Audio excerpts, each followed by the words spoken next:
Welcome to another episode of the Journey Up Podcast. I'm your host, Tirus Duncan. The Journey Up Podcast is a storytelling podcast that dives deep into personal journeys through life's darkest hours and the resilience it takes to rise again. Each episode features a guest who shares a raw, unfiltered account of one of the lowest points in their life and the trials and tribulations they face.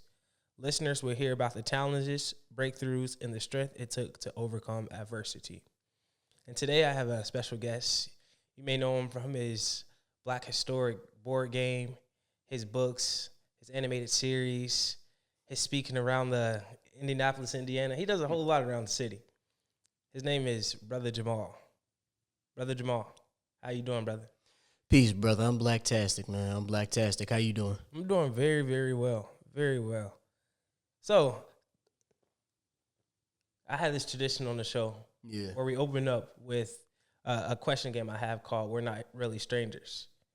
I pull from this card game, and I ask you a question. I don't know what it's going to say. I ain't pre-pick it.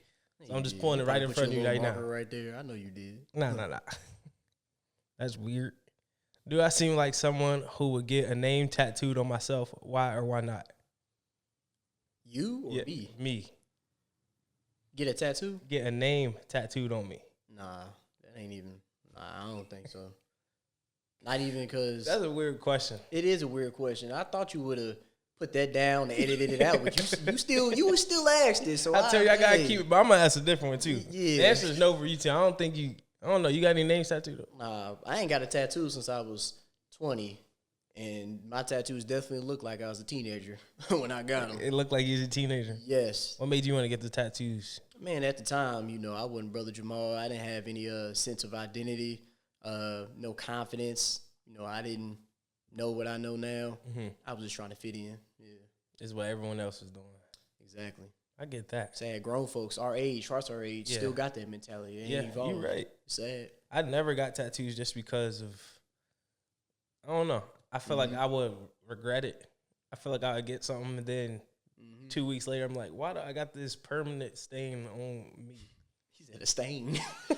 It's crazy because I used to think that, oh, man, I ain't getting this to fit. I'm getting it for me. Man, I was definitely getting it because everybody else was. I mean, we do everything, just about everything we do is for everybody else.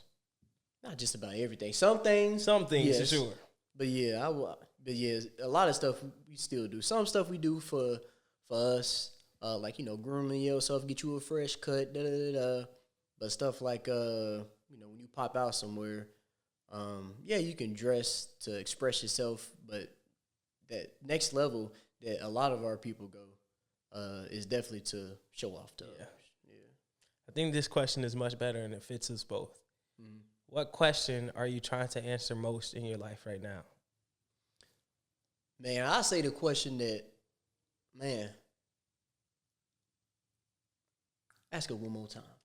My fault. What question are you most trying to figure out in your life right now? What question am I trying to most figure out in my life right now? Man, I've been successful in a lot of areas, man. Like you said, my board game, my app, my upcoming animated series, my program, my educational facilities and institutions and schools. But the question I ask myself right now is, when am I going to be able to achieve my own family? I remember when I was a kid, bro, they always ask you, what are you going to be when you grow up? What do you want to be when you grow up? Yeah, I wanted to be a pastor. It's crazy because I'm a Muslim now. I wanted to be a pastor, then a clown, then a police officer. It's crazy. I'm the revolutionary Brother Jamaal, and I once wanted to be a police officer. Then I wanted to be a clown pastor police officer. But any time I wanted to change what I wanted to be, it was always one element, one thing that was always attached to everything else I wanted to be. To have a family and have at least 5 kids. I don't know why 5 kids, but I always wanted to have a big old family with at least 5 kids. So the question to land the plane that I'm asking myself right now is, when is that going to happen? Because I'm 27, and when am I going to find my significant other? So I guess that's the question. That's a good question. I think it's the question that a lot of us face in this day and age. Mm-hmm. Going through life, coming up with these different achievements and accomplishments.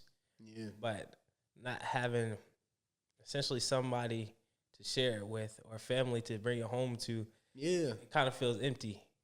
Yeah. So, if you go home by yourself to yourself, just your own thoughts, it's like, man.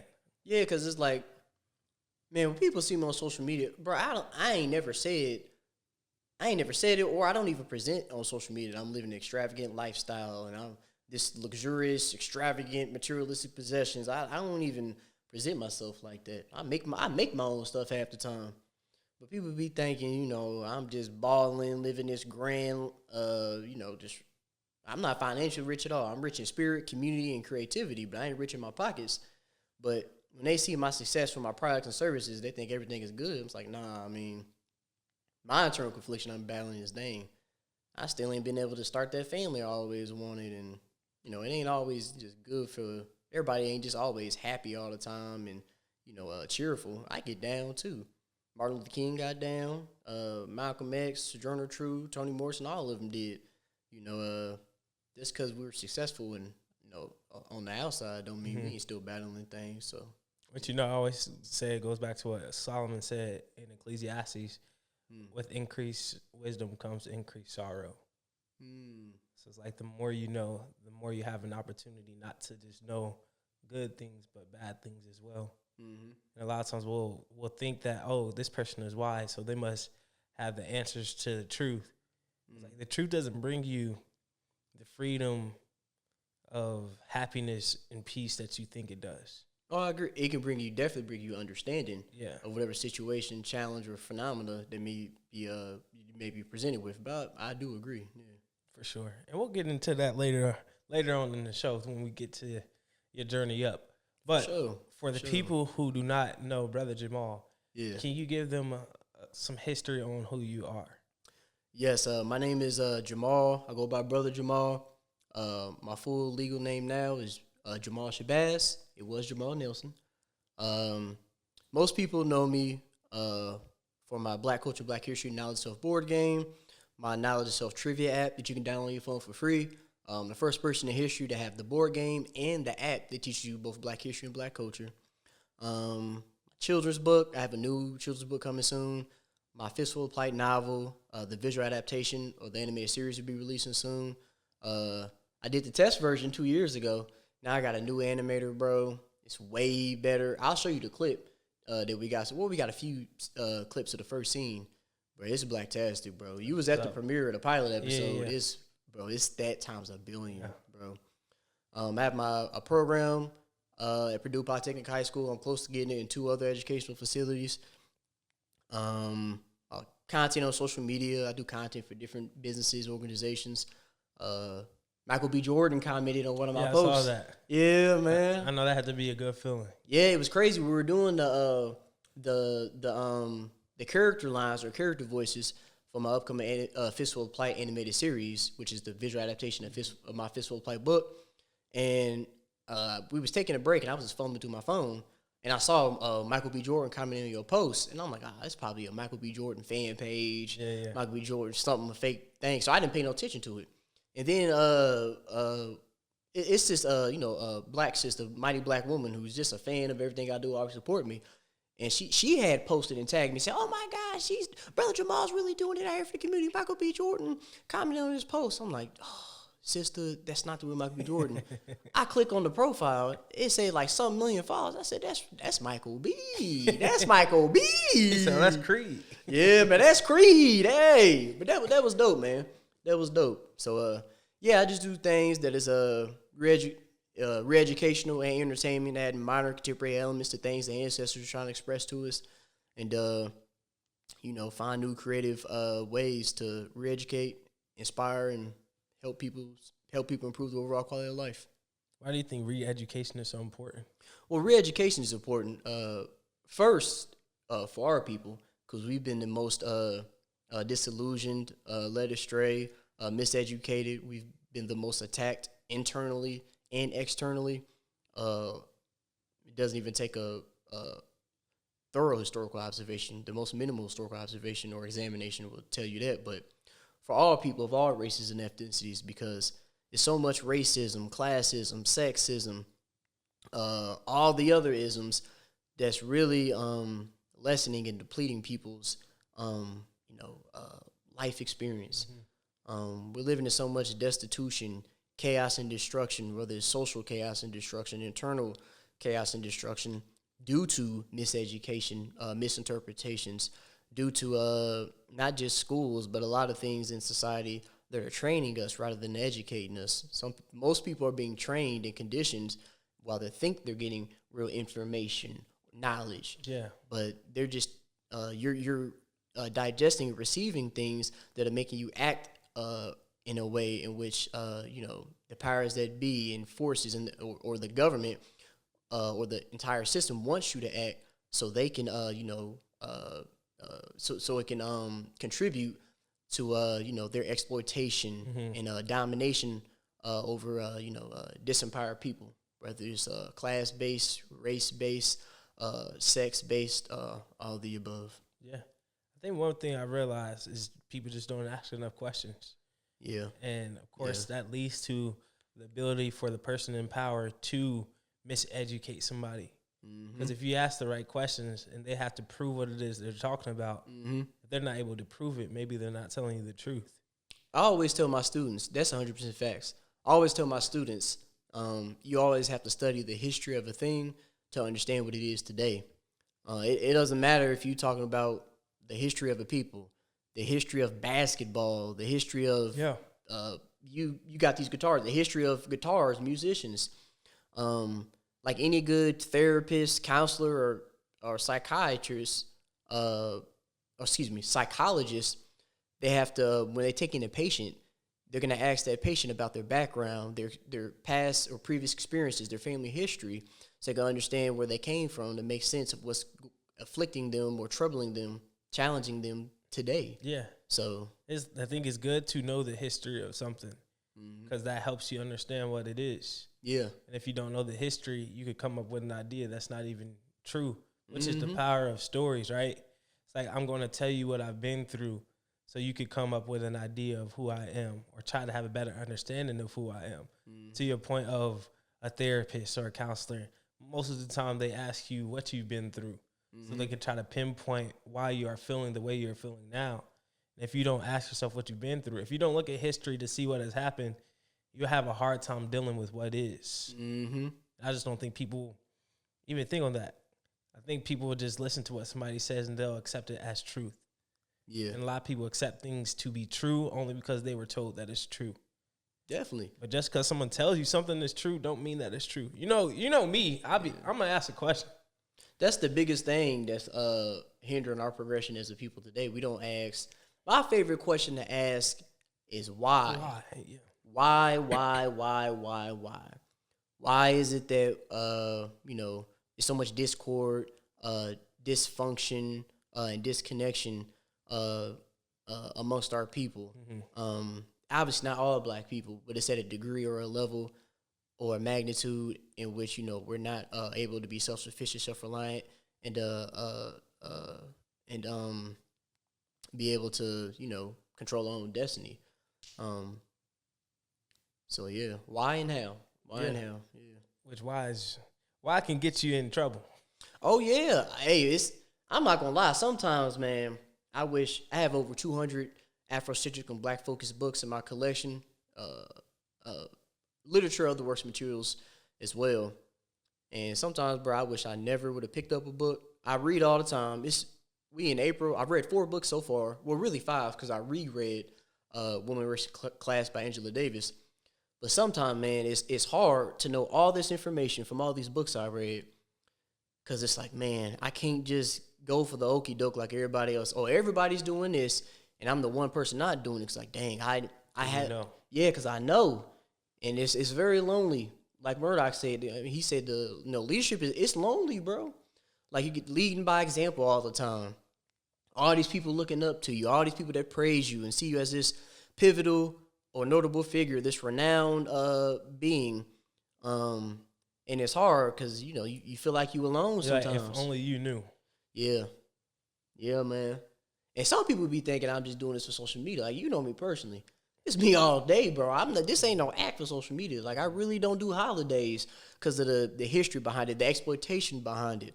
I really don't call our people niggas. I hate that word. Yeah. I hate that word. If you know the meaning behind it, I hope I'm not taking over. No. You derailing. No, it's all good. But and excuse my African. I don't want to say excuse my French because ain't nothing French about me. Excuse my African, excuse my language, but the word nigga. When people try to say, oh man, the word nigga don't mean what it used to mean. We taking it back. It's a term of endearment. Okay, and I'm sorry for cussing. You know, I don't cuss regularly. It took me a while to take that out of my daily vernacular vocabulary or wordage. But when we get into it, especially with another black person, don't matter what combination or collection of words you use, the word nigga is attached to it. Mm-hmm. Oh man, I ain't worried about none of that. Bitch ass nigga, hoe ass nigga, weak ass nigga, with some lays. Ah, fuck you, man. Fuck you and that nigga. Man, hoe ass nigga. Because that word is coming from a place of anger. Mm-hmm. It's coming from a place of fear, pessimism, hopelessness, destitution. There is no way. And then you got the pro-black or Afrocentric brothers and sisters. Negus, Negus. That's where it stems from. Well, we've gone through too many traumatic things, not just over decades, not just centuries, millenniums. We've been going through the same stuff, and that word has now it's too much of a weapon now. Mm-hmm. You can't flip it. So that's why I don't say it. But yeah, like instead of saying nigga, I say brother or a sister, and it's just hard. Yeah, especially when it's such a impactful word within our community. Mm-hmm. People, oh, you don't say it? I'm like, for what?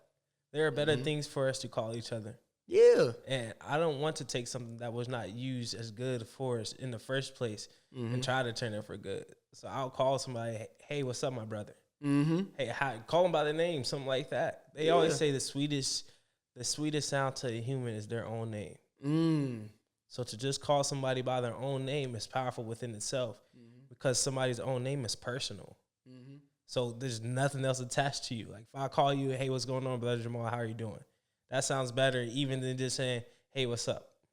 How's it going, sir? It's more of a connection. It's more of a, hey, more personal. I see you. Yeah. I mean, that's one reason why I changed my last name legally.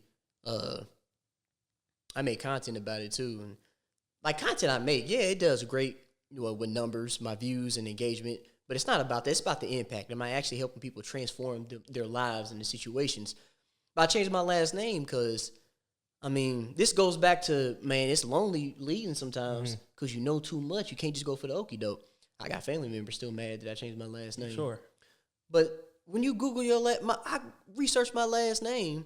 It ain't a coincidence. Most of us got last name Jackson, Jones, Anderson, Smith, Williams, Henderson. That comes through due to enslavement. Yeah. All my books, I write my name on all my books because my books are my property. The slave masters gave us their last names because they deemed us not human beings but their property. I had a friend in the military named Pius Kofi Owusu. Kofi, man, he was born on a Thursday in his village in Ghana. His last name is Owusu. If he went to enslavement, his last name is gone. Now that's the slave master's last name. Jackson, Jones, Anderson, Smith, so on and so on. When I found that out, I said, okay, let me look up my last name. My last name is Nelson. It's French. Ain't nothing French about me. I know I got my 2 times, I think it was my 2 or 3 times great-grandfather is a white man. Because my great-grandma Tipton, she had straight hair. She passed away. Mighty black woman. But she passed away. Her hair was straight, naturally straight. No perm, none of that. Naturally straight. Because her grandfather was a white man. But my last name was Nelson. Looked it up. It's French. Ain't nothing French about me, bro. I said, man, I want a last name that I have some type of connection with. That has meaning. Has some type of meaning. So I changed it to Shabazz. You know, in Arabic, it means a glorious or mighty people. Arabic is one of the original Semitic languages. Mm-hmm. You know, you got like a Hebrew, Arabic, and a few other languages. Who are the original Hebrews? Black folks or people of the African genotype, however you want to put it. Melanated people, you know, they give us a whole bunch of different terms nowadays. However you want to put it, our people, like Moses and all them. They was Hebrews. They was some brothers. Mm-hmm. You know, they might not have been as melanated as me, but hey, they had some melanin in them. So I want a name that I promise I ain't saying this just for the cameras. It felt like a microaggression once I learned this, and people say Jamaal Nelson. Man, when I hear Jamaal Shabazz, I get so excited. I feel powerful. I just feel like I don't feel like I can do. I know I can just do anything. When I hear that name, Like, I feel so good. I feel black-tastic. I feel like any group of people, man, whether you black, white, Asian, Latino, Hispanic, whatever, you should have a last name that you have some type of connection to, not just having a last name just because, that was my parents' name. No, what does that name mean? Like you say, you should have a connection with that name. So, yeah. That's because there's power behind it. Yeah. And it has meaning. I love African names because most of them have a lot of deep meaning to them. Yeah. That's why I get upset. I said it in the lecture I gave with me, Murdoch, and Nuri Muhammad. I said there ain't no such thing as a ghetto name. First of all, our unique sense of creativity is top tier. Can't be matched. When you hear Ladasha, Latriniana, Demetrion, ain't no ghetto name. A ghetto is an area with a lack or disproportionate distribution or allocation of resources, funding, and care. That's what a ghetto is, dilapidated conditions. You could be a product of a ghetto. How do you feel about them attaching ghetto to the black race? A lot of people use ghetto as if it's just for black. But as you just explained, the definition of ghetto is anybody can fall into the idea or the fact of what a ghetto is. Yeah. And if you're a product of a ghetto, you're a victim. You're a victim of capitalism, corporate and economic greed, whether you black, white, Latino, Hispanic, Asian, or whatever. So if you're a product of a ghetto, you're a victim. Yeah. But it infuriates me because when somebody gets called ghetto, now somebody can be ratchet and not have home training. Now that is definitely something. You can be ratchet and act like you ain't got no sense, but you can't be ghetto. It makes me mad because when somebody gets called ghetto, that automatically kills their hope, their aspirations, their confidence. It's in a sense they turn it to a derogatory term. Thank you. That's when they really get to not just calling other people niggas. They start to really feel like niggas and think like niggas and get nigga type of results. And you got all this niggadom and niggatry and niggaometry going on because they don't really know who they are. They don't know what's going on because they don't ask how and why. And if you don't know who you are, people can try to tell you who you are, and you have no choice or chance but to believe it. You're right. Which is the power of educating yourself on the history of who you are, who your people are, where you came from, because that helps you control where you're going to go. Yeah. A lot of people are leading themselves to the jails, to the not success, because they don't know who they are. Yeah. But if you know who you are, there's a power that's attached to that. For sure. Everybody has their own personal definition of success, but how you can't even define what success is for you if you don't even know who you are. Exactly. So you're right. Yeah. Man, you see, we could talk about history and everything all day. Oh yeah, man. You know me. I can go all day when it comes to history. It took me a while to figure out, that I loved history and how I can, create products and services that have elements of history and make it fun at the same time. But just had to try new stuff, and I finally figured it out. What did it take for you to figure it out? So, you done heard this story 1,000 times from me, but they haven't. People be. Gotta catch myself sometimes. People are often taken aback, shocked when they hear the transformative evolution of Brother Jamaal. I wasn't always Brother Jamaal. I used to be Maul. I was Maul for a little while. I wasn't buck wild crazy out here, but I used to hang around the people that was acting buck wild crazy. Man, I had home training. I had a good upbringing.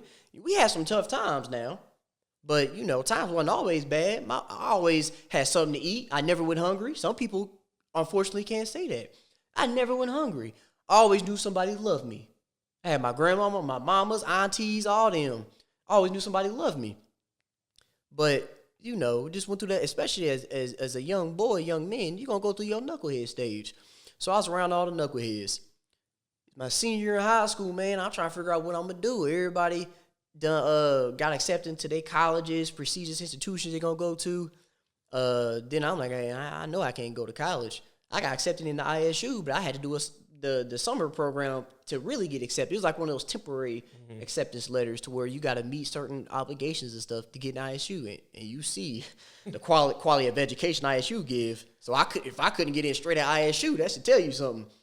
But yeah, all my friends, associate stuff in high school, getting into college. I even had buddies that had banks lined up, ready to tell you, hey, give me $100. I flip it to a band. I mean, it may not be the best thing to do on the legal sense, but at least they knew what they wanted to do. I had no idea what I wanted to do. To the army recruiter, walking through them hallways, but I used to clown them, bro. To their face, I used to clown them, man. But then one day, bro, I was hungry, boy, and I ain't want that school lunch. And the recruiter was like, "Hey, man, you a funny guy." I said, "Yeah, I know, man." He said, "Hey, man, I'm about to go to Steak and Shake. Man, this how they get you. I'm about to go to Steak and Shake, man. You hungry?" I said, "Yeah, I'll ride with you." A week later, bro, I'm in MEPS. Raising that right hand, boy. 4 years, and let's do it. 3 months after I graduated high school at 18, bro. Sent you off. Active duty. What? It's my second year in the military. I was in my barracks room. A barracks room is just living quarters for single soldiers that are not married in the military. Right. It's like the college dorms for college students. I'm playing 2K with a good friend of mine named Marshall. I ain't gonna say his full name. I ain't gonna put his government out there. And I'm whooping him, waxing him, bro. I'm not a betting man no more. I don't believe in squandering or wagering my hard-earned black dollars. But at the time, bro, I was drinking heavy. Don't underage drink. I was in the military. The social climate and environment makes you an alcoholic. Yeah. Even though I'm not anymore. 5 months clean. But thank you, brother. Hey, I missed that cognac. You be all right. Yeah, I'll be all right. I got books. Yeah. But whooping him in 2K. I was probably up like $200. And you know how they get when they get to losing the game through the controller. Man, I'm tired of this game. I wouldn't even try it anyway. I'm about to go read this new book I got called The New Jim Crow, Mass Incarceration in the Age of Colorblindness by the mighty black woman herself, Michelle Alexander. I said, and he said, that's what you need to be doing. I said, bro, it's Friday. I got some Hennessy. I'm about to go out to the club. At 19 in the military, you show that military ID. You get in. You in there. What? And I ain't even had no game at that time, bro. And I'm sitting there, I'm like, man, I'm about to go to the club, man. I'm about to go give me a little lady, man. Come back, do my thing. Boom. Next day, I wake up. I feel rather remiss. It was a brother. I think the camera just stopped. Oh, yeah. I woke up the next day, and it wasn't, it was, I can't remember the brother's name. He got killed by the police. I had this profound, immense epiphany, like, dang.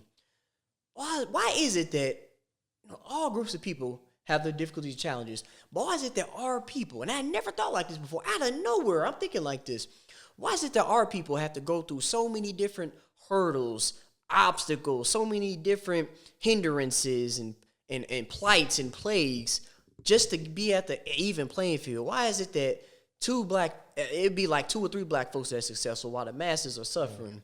Why is it that my family is always struggling? I got one person in my family that's barely not living check to check, but everybody else is living check to check. And it's not because, now the economic climate we in today, a lot of people are struggling. Yeah. But no, why is it that my family, we've always been struggling financially, internally, mentally, emotionally, psychologically, spiritually, religiously, all the above? Why is that? You said you never thought like that before. Never thought, like, just out of nowhere, I started thinking like that. Did you have any conversations or anything before then that may have prompted that question to come inside? You know what? I've shared this story 1,000 times. Nobody's ever asked me. You asked some good questions, bro. In the military, I'm excited to say this. In the military, bro, you meet people from innumerable geographical locations of all age groups, creeds, and colors. I came in at 18, bro. My best friend, bro, at 18 in the military was 22. Other best friend was 32. Other best friend was like 39. I had a few buddies that's around my age, but I kick it with them every now and then. Mm-hmm. But I was around older people. So when I was around older people, they've been through certain experiences and stuff. So that kind of conditioned me to ask myself questions without them even saying certain things. Mm-hmm. I would just do it unconsciously or subconsciously because I'm around, you only better than the environment that you keep or the company that you keep. So, subsequently, I think that's what made me ask those questions. And I was at the lowest point of my life. bro, I wasn't drinking a whole fifth a night, but bro, PT, physical training, 600 hours, bro. My barracks knocking on my barracks door at 05:30 in the morning. We taking shots, bro. We taking shots to go work out, bro. That early in the morning? That early in the morning. Not every day. Out of 7 days a week, 2 or 3 days. But that's still crazy, though. Yeah. After PT, we go do Army stuff. Lunch, if we were able to go to lunch. Sometimes you can get released to go to lunch. Sometimes you got to do Army stuff. You can't take no lunch. You got to eat an MRE. You don't want no MRE. Powdered juice, decarbonized steak. Nah, no thank you. Man, mystery meat. Yeah. But, we lunch break, we drinking. And I used to drink. And in the military, I didn't come in and drink. I used to smoke. I don't smoke or drink no more. But that was new to me, drinking. You know, people go to college, they drink for the first time. Yeah. For me, that was my first time drinking, so I was trying different stuff at first, and I finally figured out, I like dark. I like Hennessy, Douce. If my pockets is hidden, I get some E&J Parmesan. Not you like, bottle. You liked. Light, past tense. Yeah, I'm 5 months clean. 5 months clean, man. But, yeah, bro, we would just be drinking for no reason. Oh, you got a new car? Let's drink.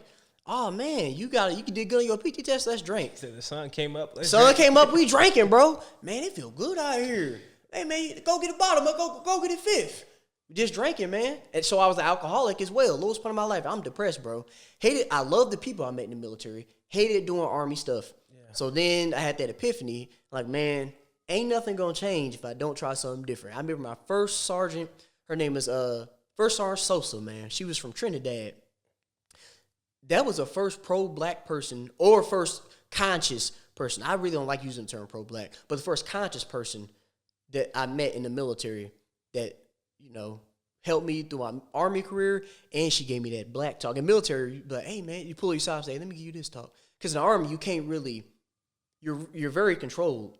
You can't say certain things. You have to think a certain way in the Army. So she used to pull me aside, and she'd go like this, let me give you this talk. I was like, okay, I would listen. Give me that black talk. First Sergeant Sosa. So, man, I got to do something different, man. I'm drinking all the time. I hate what I'm doing. I don't know what I'm doing in my life. Let me try something different. So I hit my guy Marshall up, say, hey, bro, what's that book called? Oh, it's called, I said, you know what, just text it to me. I ain't about to remember that. Got my car. I go to Walmart to try to get a copy of the book. I'm looking in the section, but, they always got the book section next to electronics. I call him, boop, boop, boop. I said, hey, bro. Oh, what's up, big dog? He from Texas. He got that big southern drawl. What's up, big dog? How you doing, my boy? I said, I'm good, bro. I'm at this bookstore, man. I don't see the book. The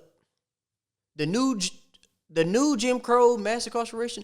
What, bro? They always got a copy, man. Did you ask the bookseller? I said, the bookseller, bro. The bookseller, bro, I'm at Walmart. He said, nigga, you can't get no book like that at Walmart. You got to go to Barnes & Nobles. I said, dang, bro, I ain't know, nigga. I ain't never got no book like this. Man, I ain't know. Okay, do I go to Nobles first or Barnes first? Because, nigga, it's one store. I tried to play it off. I said, I knew that. I was just paying attention, trying to make sure you was listening to it. Okay, man, I'm on the way. I get the book, Barnes & Nobles, taxing. I hate Barnes & Nobles now. I don't go to Barnes & Nobles. I go to Ujama bookstore, the black-owned bookstore. I go to Half Price Books. I do not go to Barnes & Nobles because they are taxing. $30 for a book you can get from Ujama bookstore for $15. Half Price Books for $6. But I get the book, go to my barracks room. I read the first 20 pages. Them first 20 pages, bro, kid you not, it took me like 5 hours. I did not realize how poor. Wow. I've never said this before publicly. I never realized how poor my reading comprehension skills were until I was reading. And that's a real academic book. Mm-hmm. Heavy material. I'm reading. I'm like, bro, what does that mean? I'm Googling every other word. I didn't know. Some words is like, okay, I've heard that before, but I don't really know what it means. I might be able to put two and two together, but no, let me actually see what this word means just to make sure. It took me like 5-6 hours reading the first 20 pages, bro. And I shut that book and I'm just staring at the ceiling of my barracks room. I'm like, bro, wow. I had never been exposed to that type of information before. That type of delivery. I felt like she was talking to me personally. Right. Like I had never been exposed to that information and that inspiration before. That's what true education is. Inspiration and information. And that just, bro, I took off from there, read dozens and dozens of other books, my products and services, my content. It all came from my highest level form of education is a high school diploma. It's people with 4 or 5 degrees that come from me, pay me to do stuff. So essentially, it changed your life. Yeah. And that was through re-education. Mm-hmm. That was first shocked or started through conversation. Mm-hmm. Yes, sir. And conversation leads to transformation, which leads to education, which leads to a better life. So it's like it's the steps. And you literally did that, right? Yes, sir. First, you had the conversation with that brother Marshall. He's like, you need to read this book. And that led to a sense of transformation. You was like, I do need to be different. Like you said, in order to change, you must change. Mm-hmm. And a lot of people want to change, but they don't want to change. And if you don't want to change, but you want change, you're not going to get change. So in order to change, you must change. I want to go back to what you said. Like, some people want to change, but they don't want to change. People will profess things, say things vocally, but they don't want to take the time, energy, attention, and sacrifice to make it happen, bro. And you know what that comes from? Because they don't know how. Because, like I said, conversation leads to transformation, which leads to education. So you want to transform. You're aware you want to transform. So now you got to start educating yourself. Yeah, and a lot of people after you get educated, then you get the better life. Yes, sir. A lot of people stop in the idea of, I want to transform. Like you talking about me being in the gym recently. I was like, okay, man. Yeah, man. I told him, he answered this door, bro. He answered the door chest first. That man said, what's up, bro? I said, hey, man. Shoulders is up. Muscles is up. Man. Shoot. But that, legs, though. Don't do too much. Don't do too much. Listen, that happened through conversation. Because I used to get sick when I go to the gym. That's why I didn't go that much. And I pushed myself through, and I started trying different things. You mean physically sick? Or? Yeah. Like I used to get really nauseous. I used to throw up a whole lot. Just by, I have bad motion sickness. So I can't play video games, none of that stuff, just because my motion sickness is so bad. What did you do as a child if you didn't have no when I was a kid, I used to get sick all the time. It was tough. Dang. I played 2K and everything. Oh, okay. But outside of that, like Call of Duty, all those games, I could not play. Any game that had the motion is a wrap. I used to get sick in the car. Playing some knick-knack? I was only playing 2K and Madden. That's it. How you play 2K and Madden if you was most? What'd you do? Have to 2K and Madden didn't have that much movement as Call of Duty. Like the screen was. Call of Duty is a lot. It's a lot. Yeah. Minecraft, all those games. I don't play that. Can't do it. But that led to me saying, man, I still want to. I want to change. The transformation started happening in my mind. Like, okay, I need to educate myself on how to transform. So I started educating myself. Started looking at these different supplements, whatever. Like, okay, that may help me. And through it all, that led to a better life of me transforming. Yeah, man. And a lot of people don't see the behind the scenes of what we do. I mean, like my board game, bro. First of all, man, it's folks out here stealing my soul. It's one thing to be inspired by people, but to copy somebody's complete stuff, that's where I draw. That's where I got infuriated at. I'm inspired by Malcolm X. You don't see me copying how he talks and how he conducts himself. I'm inspired by Toni Morrison. I'm not trying to write the bluest eye 2 or Sula number 2. No, I'm inspired by him. I don't like when one particular person tried to steal exactly what I'm doing. But like for my board game, bro, it was handmade. It took me 6 hours to make them when it was first handmade. When I first handmade them, I didn't know how to get it professionally developed, professionally made. I was in the military making them board games, bro, and I used to accidentally super glue my fingers together. Your fingers, yeah, bro. The ER knew me on a first name basis because I was always walking there. Hey, how you doing, Deborah? Hey, how you doing, baby? Go on back there. Dr. Johnson, they already knew. They already knew, bro. And it took me 2 years to find a professional developer to get the quality up. My animated series, you was at the premiere for the pilot episode. I won't say it was trash, but it was a start. Yeah, the quality wasn't there. You have to start somewhere. You gotta start somewhere, bro. Now, bro, I'm gonna show you the clip for the new one coming out. Bro, I'm giving Boondocks a run for their money. It's bro, like that. It's like that, bro. And same with everything else, bro. It's trial and error. You're not just gonna wait. You can't have success. There's no success story without an initial struggle. Yeah, which is why, I mean, the point of this podcast, even then, for the journey up, because people can see where you are, but they ain't seen where you've been. Which I think you touched on it a little bit. But let's dive a little bit deeper into that. So take me to the lowest moment you have ever experienced. Let's talk about how you're able to make it out. Man, the lowest moment of my life, I was in the military. That's one reason why, I was like, man, let me just read a book, bro. Try something different. But I didn't get diagnosed or nothing like that, but I was alcoholic, bro. And by Army terms, I can't speak for the other branches of the military. By Army terms, if you ask a soldier, they say, oh, man, you ain't that bad. You all right, bro. Compared to other people, more extreme cases and situations when it comes to overconsumptions of alcoholic beverages. It was bad, bro. For the first 2.5 years, half of it is a blur, or I remember bits and pieces of it, because I was drinking all the time. I've never shared in detail about this, but bro, it was bad, bro. I never got pulled over for a DUI, and that's great. I hate when people drink and drive now. I used to drink and drive all the time, bro. All the time, but I was just sad, depressed. Like, I didn't care if I crashed, and obviously I didn't want to drink and drive and harm anybody else, but I didn't care if I was drunk driving and I hurt myself. I didn't care. I didn't care about nothing at all. I was at such a low point, bro. I was in that 5th floor a few times, man, thinking about just ended it all. It was bad, bro. It was very bad. I ain't never shared that publicly. Man, they sent me in that 5th floor of that hospital 3 times while I was in Colorado. I had a lot of different duty stations. 3 times while I was in Colorado, bro. It was so bad, bro. So bad. And I felt ashamed to ask for help. I felt ashamed to tell people not just what was going on with me inside. I felt ashamed to ask people for potential solutions on how to fix it. Yeah, it's embarrassing. It is. It's like I'm ashamed that I'm not put together. Well, I was once ashamed. Now I ask somebody to help you. Hey, can I help this? Hey, man, what you think about this? Yeah. But at the time, bro, I ain't know no better. But I said that was the lowest point of my life. And books helped me.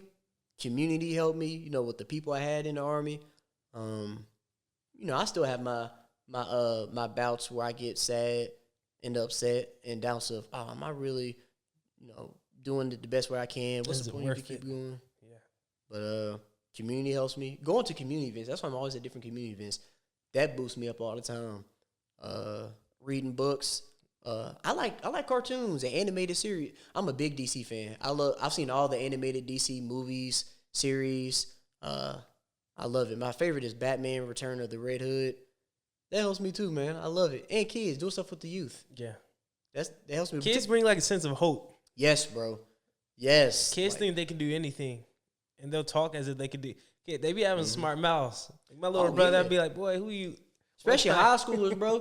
They be talking crazy. All of them know I care for them. We cool. But they be talk crazy some days, bro. Mm-hmm. Some days it's like, man, quit acting like a... But then there's like it's a sparkle in a lot of their eyes. Yeah. To where they haven't been told what they can't do. So yes. Much. They're so hopeful. Yeah. So much, but they're filled with so much potential, so much optimism, so much fearlessness, so much confidence and oh man, like, oh yeah, it's crazy. I was in high school. I said, I'm gonna be 25. But when I'm 25, I'm gonna be married. I'm gonna have kids. That's what we all thought. When I'm 25, I'll be married with kids in my career. Man, I'm 27 and I can't even find a lady. You know what? I'm just gonna say I'm 27 and I don't have a significant other yet. I'm like, he's about to give y'all a PSA. Yes, but hey, go ahead, give him the PSA, man. If you a black woman and you like to read books, and you love community, you ain't got to be full on Malcolm X like me.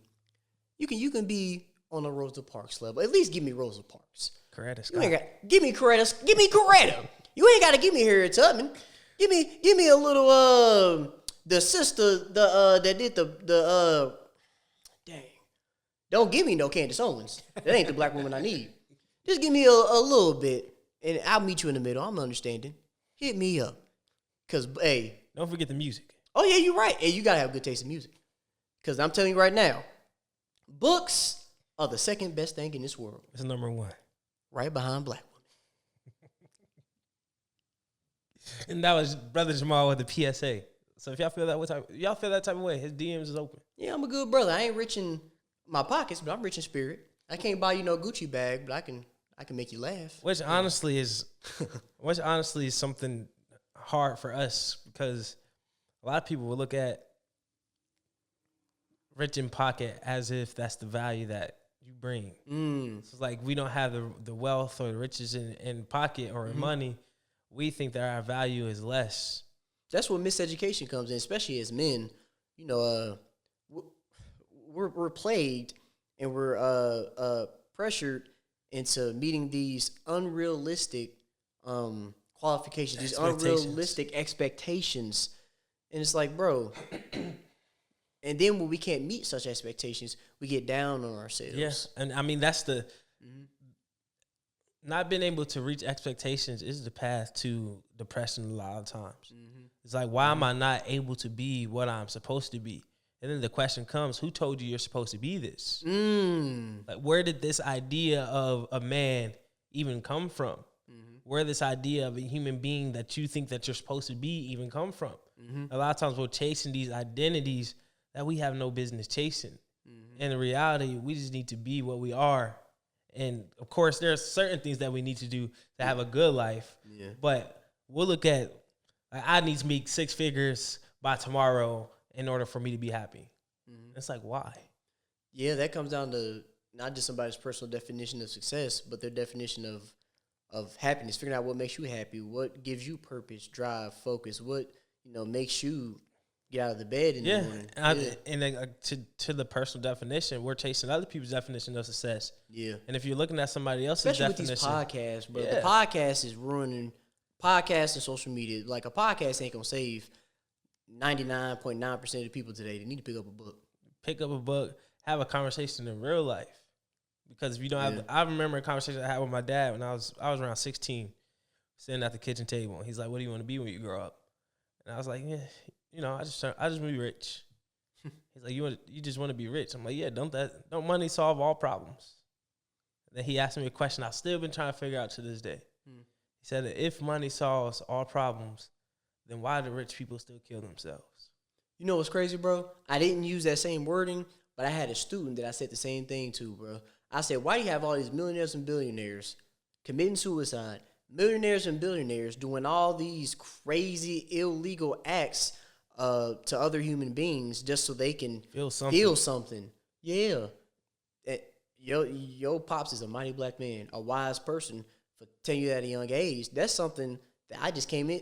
What really made me think about that was when Robin Williams.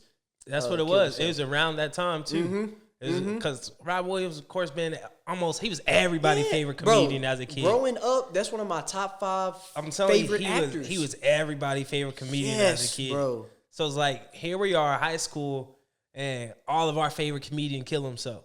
Yeah. It's not just an actor, but everybody's favorite comedian. This dude make everybody laugh. We all had that connection. Yeah. Think to your favorite childhood movie, bro. Robin Williams in there. Your favorite actor was inspired by Robin Williams, right? Bro. So with him taking his life, it's like, man, crazy. And out of nowhere, bro. Yeah. Out of nowhere, bro. He has so much money. He gave so much to so many different causes, so many different efforts, so many different calls to action. He was a giving man, bro. Right. And it's like we have to understand that money is not attached. Hey, how you doing? Yeah, boy. Hey, boy, I'm about to pull that Malcolm out. I'm like, hey, man, I ain't see. That's why I like to sit and see the front door. Sister J. Man, it was about to get jaded in here, boy. Fuck. Man, y'all done scared. You was about to hook me up with an airline ticket. I was about to be on the run. This brother got scared on the podcast. Man. I ain't get scared. I got a little nervous. Boy, I got a quick draw too. Hey, quick draw. Hey. Oh, man. We gonna cut that out. Yeah, no, maybe. Yeah. No, that is funny. That's a funny blooper. That would be funny. Yeah.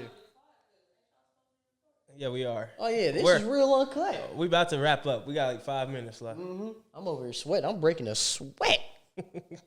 Sweating for the people. But overall, I think that it's important for people to ultimately define what success is to them and then create their own paths through that. Because if you don't do that, you'll be chasing somebody else's idea or definition, and when you get there, you'll still feel unfulfilled in the end. So I tell people, ask yourself the question, what is it that you want? Not what your mama told you, not what your dad told you, not what your siblings, not what the people around you told you should want, but spending the time with yourself to figure out what it is that you want. And then after you figure out what you want, you have to get in the path to achieving that. And can't nobody define that for you. You're right. Nobody. Facts. That is a factual statement. Very true.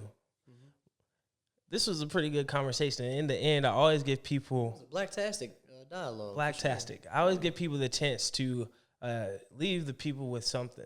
And I know you always got something to leave with the people for them to think on as they in listening to this conversation and hopefully continue on to more conversations. So here's your chance. Man, I want to leave the people with my favorite quote that I came up with myself.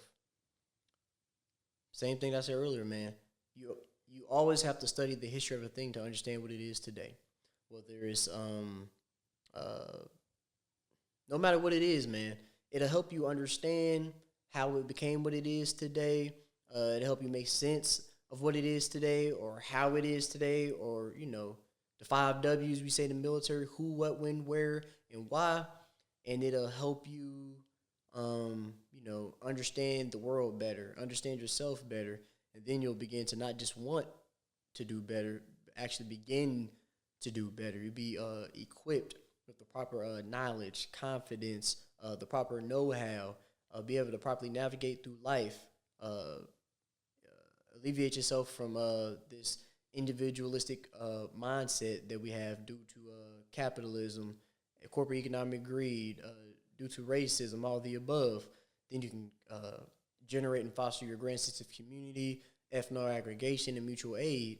And then we can finally, you know, liberate ourselves. Yeah. That's good. That's stuff for people to chew on as they end this conversation. Hope you listeners got something out of this, as I did. And Brother Jamaal, I hope you keep inspiring the people. Keep being the man of the people. Keep getting people to think about themselves, outside of themselves, until they find themselves. And keep being you. For sure. You too, mighty black man. Hey, thank you not just for what you do, but for who you are. You doing, the ancestors are proud.